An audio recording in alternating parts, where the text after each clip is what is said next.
Okay, great question. What is Web 3? This is the explanation that actually made sense to me when I was first beginning in Web 3, so that's the explanation I'm going to give right now. So the term Web 3 implies the existence of Web 1 and Web 2, right? Web 1 was the first version of the internet. This was way back when it was first invented. All you could do on the internet was basically read. Then we moved into Web 2, which is where we're at right now.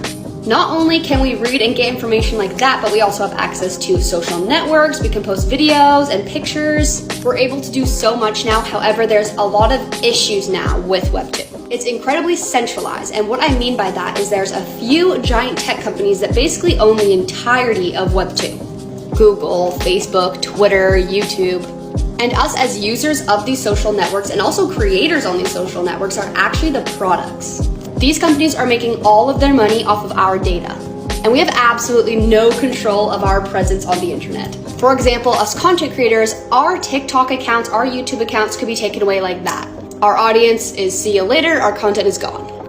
That's just how it is. They own us. They own all of us. They own all of our data.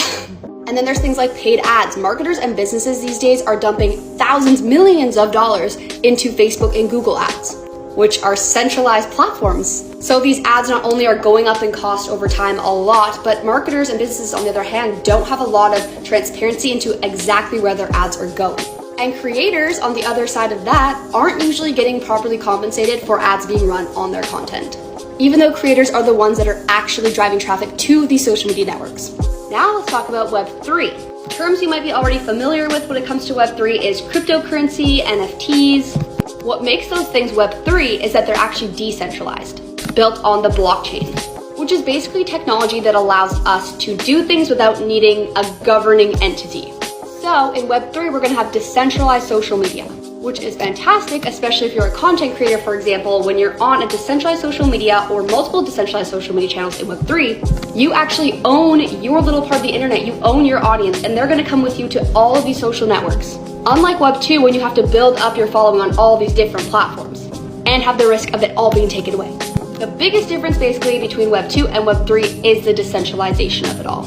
And then of course also things like the metaverse, where it's going to be a lot more immersive, a lot cooler of an experience than we are able to have now in Web 2. That's kind of a simple-ish explanation. There's so much more we could dive into when it comes to Web 3, but this was kind of the example that really hit home with me when I was first learning about it.